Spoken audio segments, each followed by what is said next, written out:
I'm Jawad. I'm a full-time athlete, Paralympic powerlifter, and I'm also a student here at UEL. The night before I competed in my first Paralympics, I got very sick, and nobody knew what it was.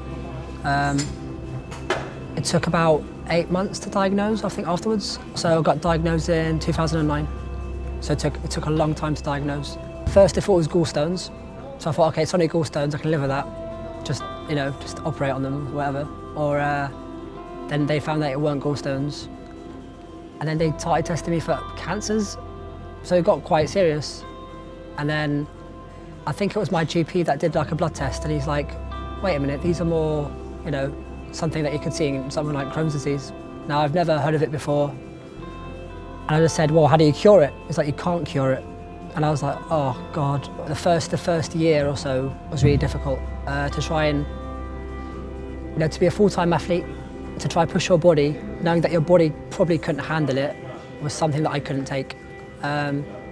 Eventually in late 2009, I decided to retire completely from sport because I was getting worse. Every time I was training, I was just flaring up. Everything I was eating, I was flaring up.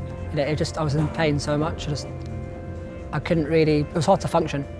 So it was hard to take when I had to admit it beat me. So it was still, I think it wasn't until 2010 where I gave it another shot after the operation. At the London 2012 Paralympic Games, I represented Great Britain at the powerlifting at the EXO Arena. I had to pinch myself because the process to get there was hard. I think I described like a nightmare.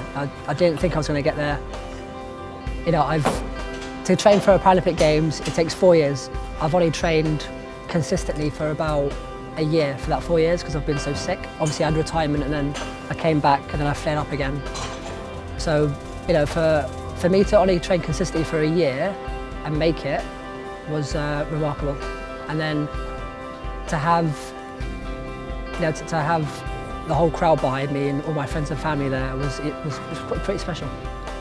When I first got diagnosed, I got directed to the Crohn's Colitis UK for any kind of answers that I needed for my questions, which was a big help. And when I found out that there's other people out there, it kind of made me think, if they're dealing with it, so can I.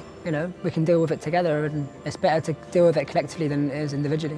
When I first got diagnosed, it was weird because suddenly people were saying, oh yeah, I've got a friend that's got that, and I've got a friend that's got that. And I was like, well, you never told me this before, so, it's really weird. So it was good, meeting other people that had the disease as well. It made me feel more laid back about things. And you can discuss how their symptoms are and how your symptoms are, and it's actually it's gossipy. It's really fun. From my experience, how much the pain gets, you shouldn't give up. Because a lot of people do kind of get really depressed about it and they get really self-conscious about it. Just treat it as a joke. Just treat the symptoms of it as a joke, because then if you laugh about it, I think it's probably a good way of getting over it. Just make sure that whatever you do in life, you don't give up on your dreams no matter what, or no matter how hard it gets, because you want to beat it.